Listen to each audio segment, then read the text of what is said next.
Ayesha POV. Kinabukasan ay naisipan kong umuwi na, alam kong hindi pa ako nagtatagal ng 3 araw, pero ayaw ko nang magstay pa dahil makikita ko lang ang mukha ni Louie.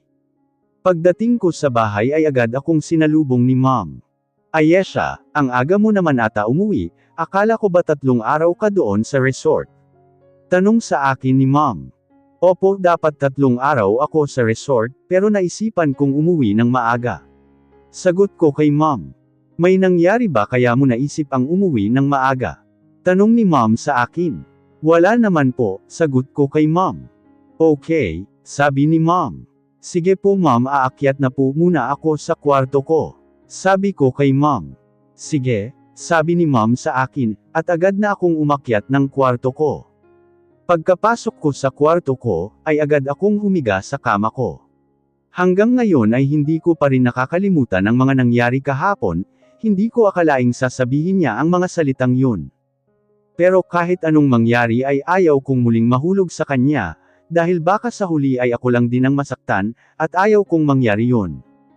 Ayesha, rinig kong tawag sa akin ni Mom, kaya naman agad akong tumayo, hindi ko alam na nakatulog pala ako kanina. Bakit po Mom?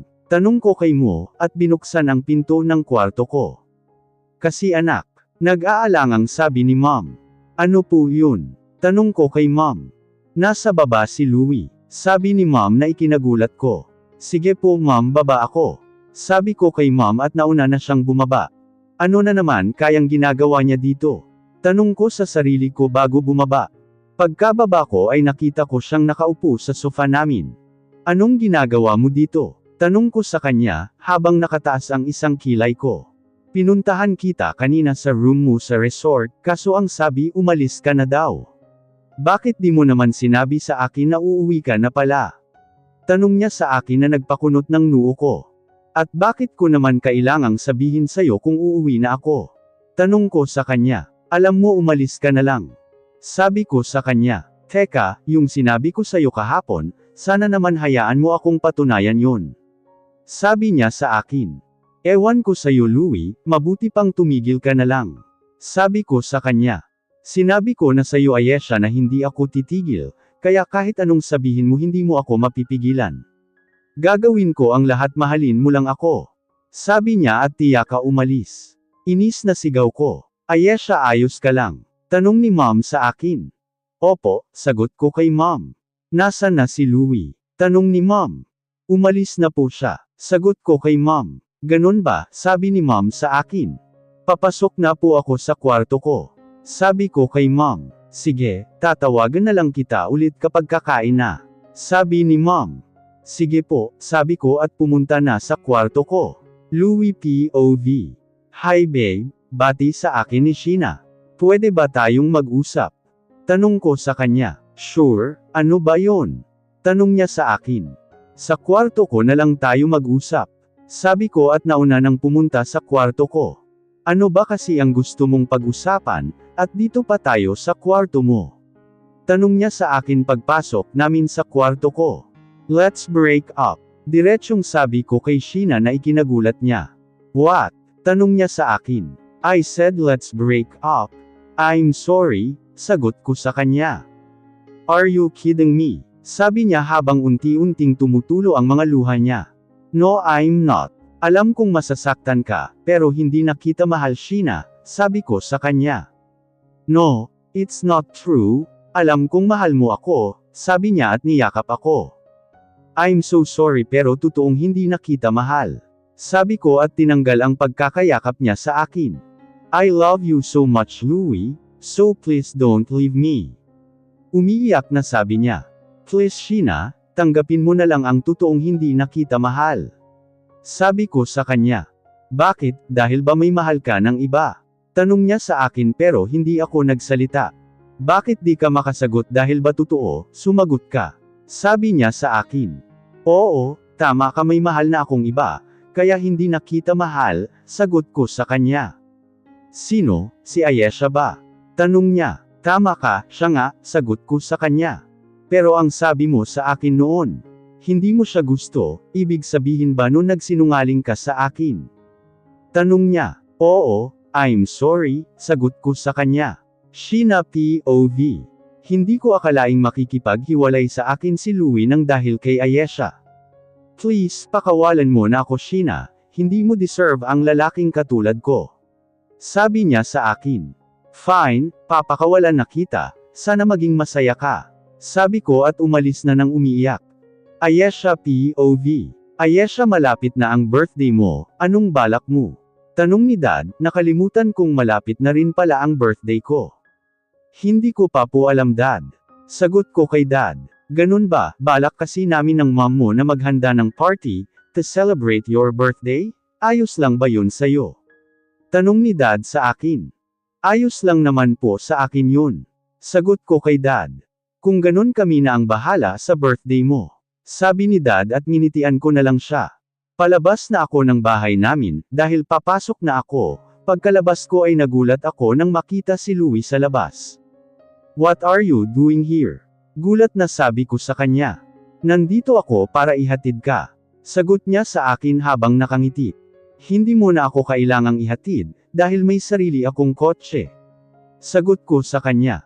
Louie POV. Pagkapasok ni Ayesha sa kotse niya, ay maya-maya pa ay lumabas siya ulit sa kotse niya. O anong nangyari? Tanong ko sa kanya, kaya tumingin siya sa akin ng masama. Sabihin mo ikaw ba ang gumawa nito, sabi niya sa akin. Wala akong ginagawa, ano ba kasing nangyari? Tanong ko sa kanya.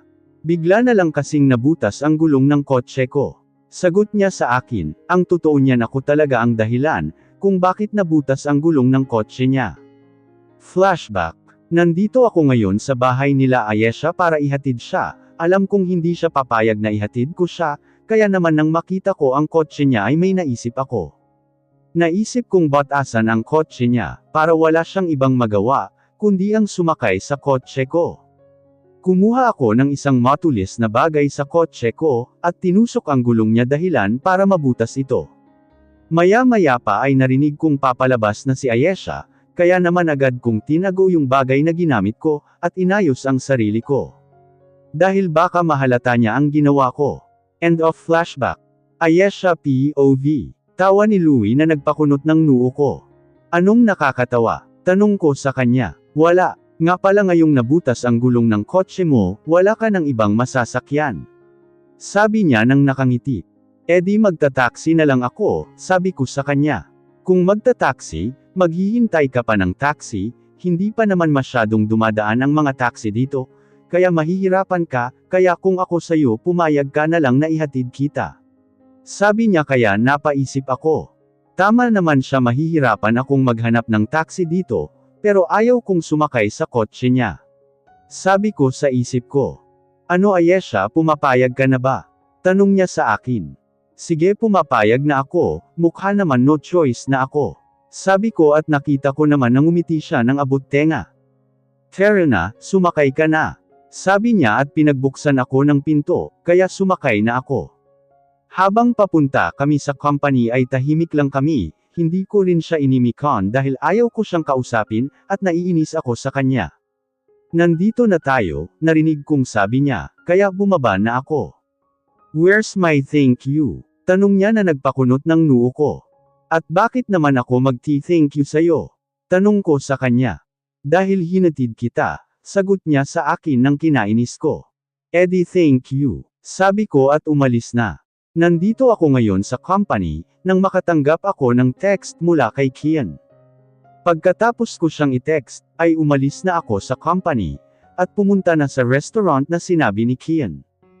Pagkadating ko sa restaurant, ay agad kong nakita si Kian, kaya naman nilapitan ko na siya.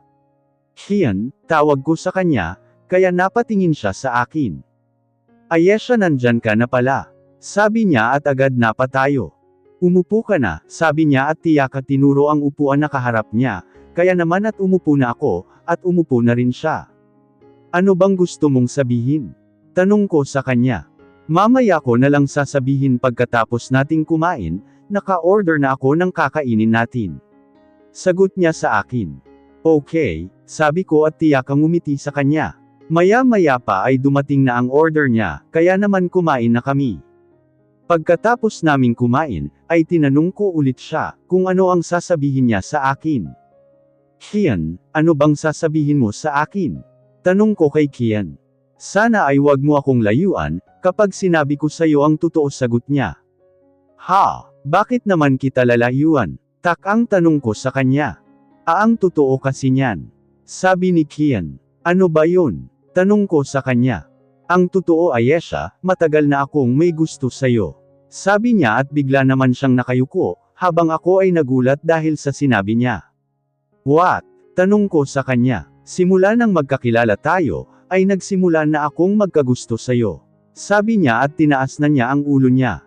Pero magkaibigan tayo, sabi ko sa kanya. Alam ko, pero hindi ko maiwasan ang nararamdaman ko.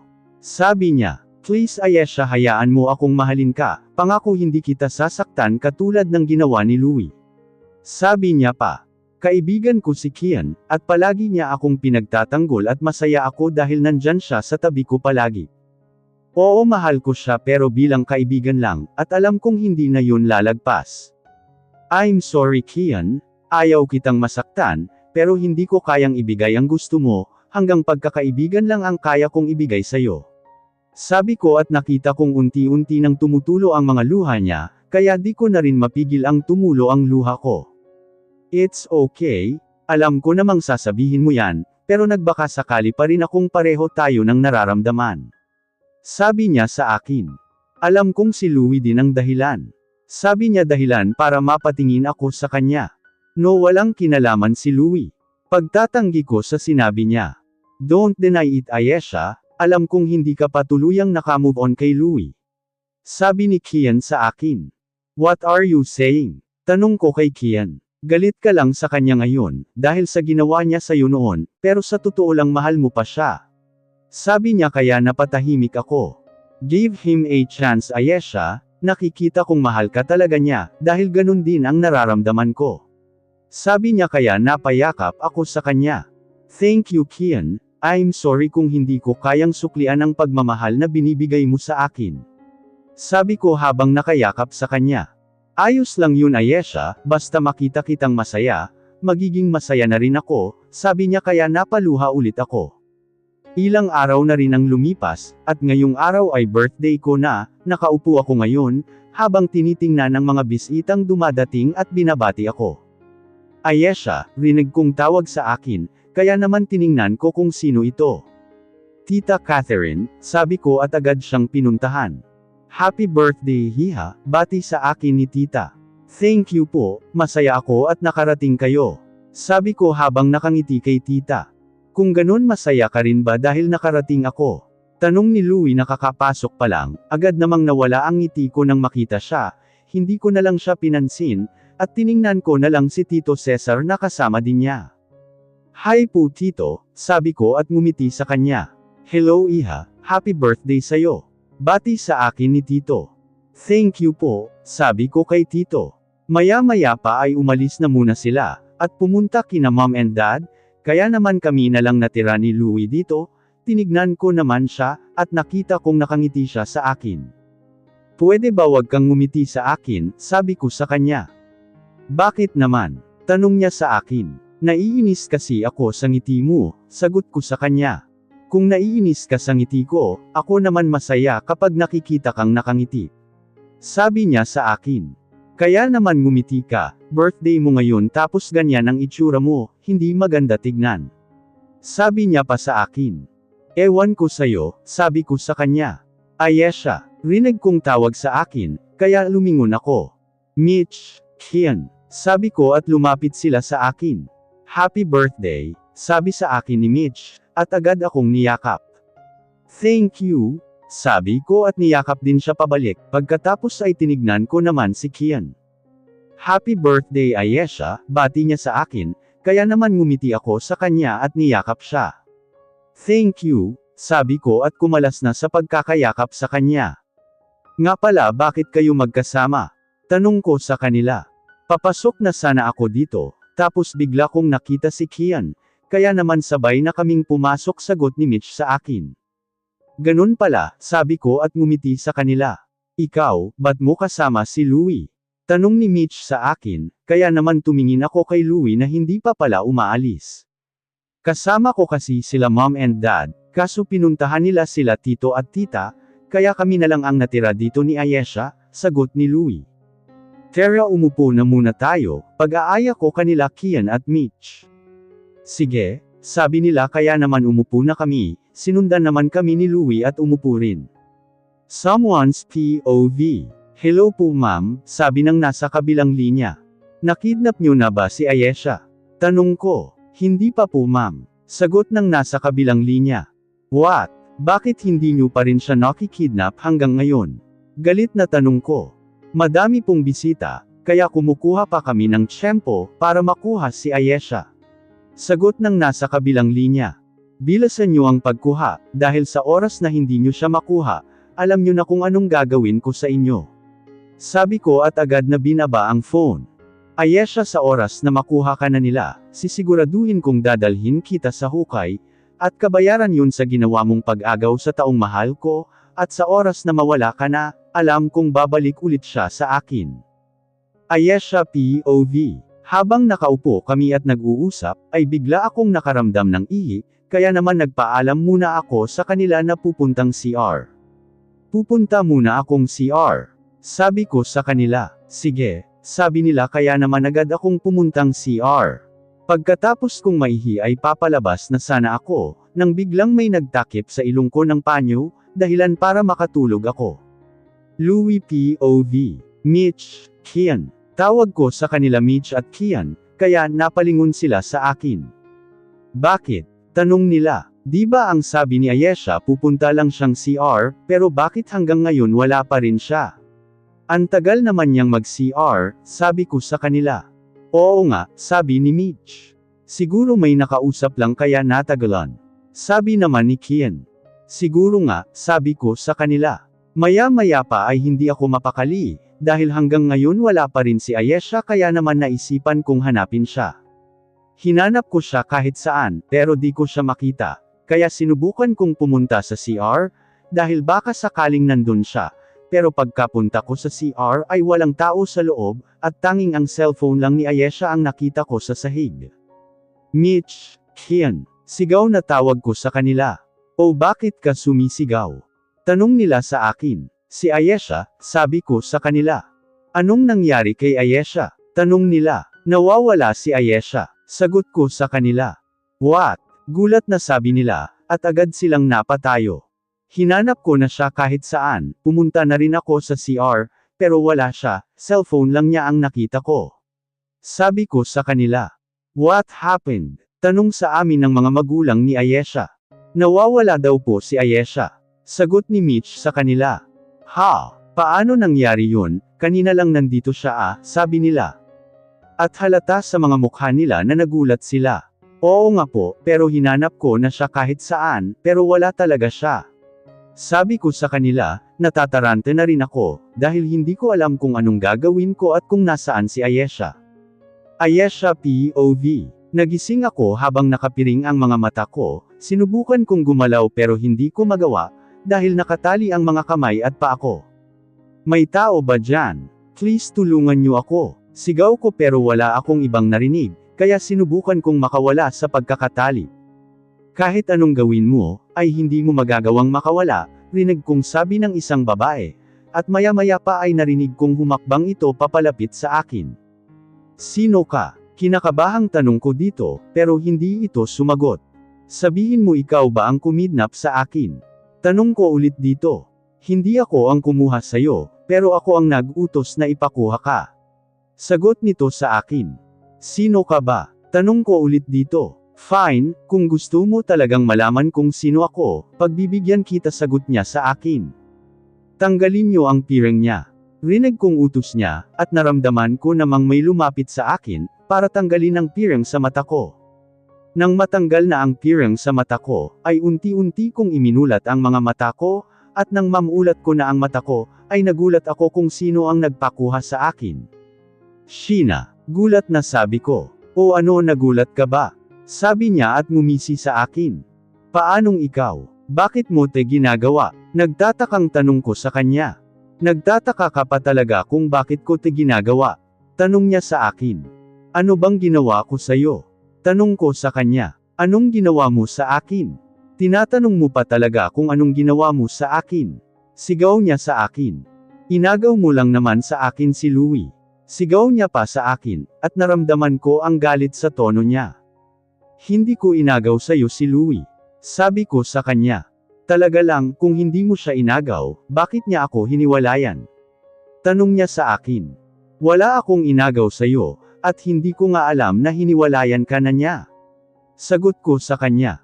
Sinungaling, nagmamang-maangan ka pang hindi mo alam, pero ang totoo masaya ka dahil naghiwalay kami.